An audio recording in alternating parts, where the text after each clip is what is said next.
One of my students asked me how I would transition between the ribbing on my work and the actual knitting of the hat body. So I thought, well, it's probably not the only time this question is going to come up. So I thought, why don't we do it together?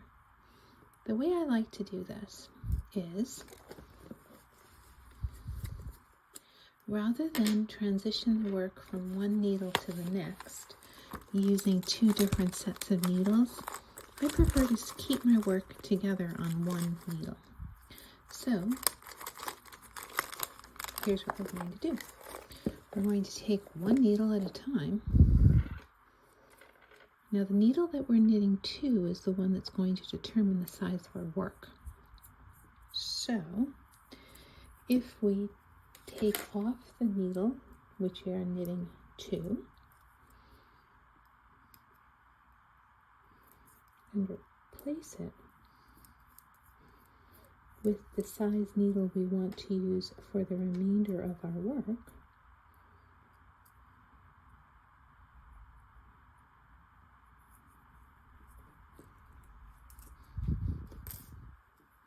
we can now continue using the larger needle, and when we get back around to the other side, I can put the larger needle onto that one as well, but I do not like to put the new needle on the left until I am done working the stitches off of that needle.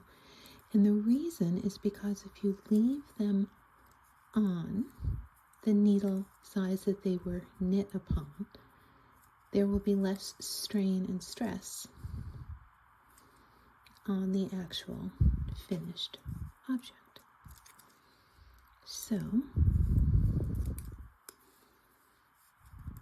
I use these markers, by the way, so students know when I'm working what the front side of my work is. Even in the round, I like to use them just as a visual reminder. And we are using a universal yarn today. We're using Deluxe Bulky Superwash, my favorite superwash. I happened to pick this skein up along the way.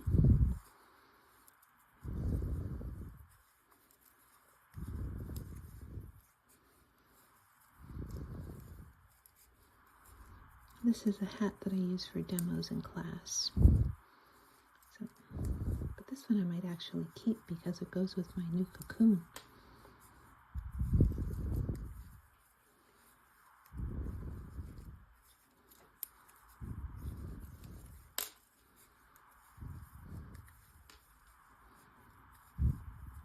So this particular hat is going to be ribbed all the way up, and it is going to have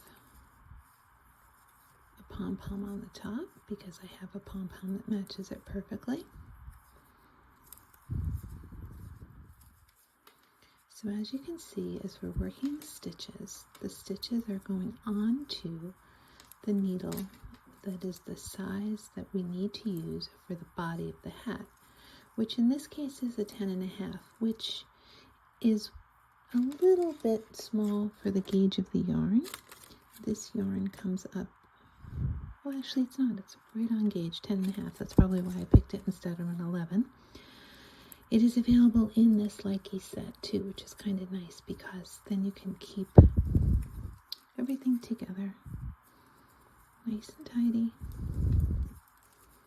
So when we get to the end of this round, what I'll do is I'll transition the work back onto both needles being the 10.5, put the 9 back in the case, and be on my merry way to finish my hat.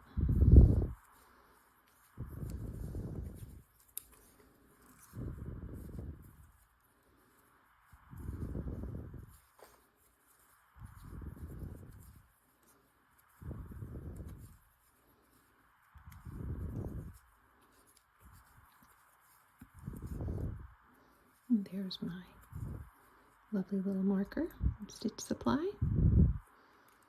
Put that there. I'm going to put this little stopper on. This is the needle I want to remove.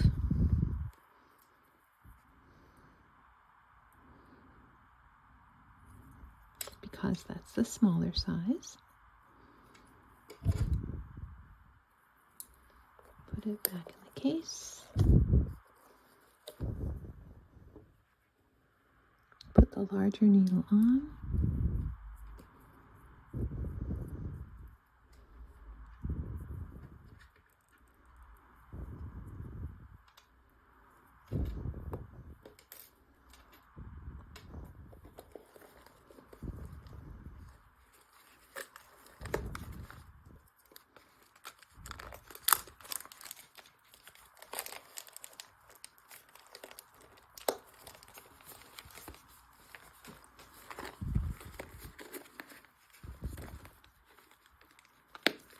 Button that back up, and now the work is transitioned to the larger needle.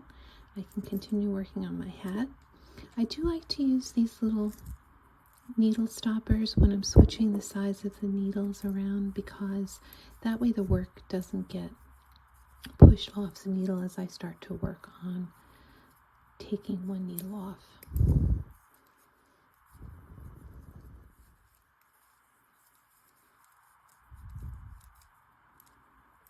There we go. Next round in process. Using both needles of the larger size for the body of the hat. I'm on the right side of the work. And we're all set to go.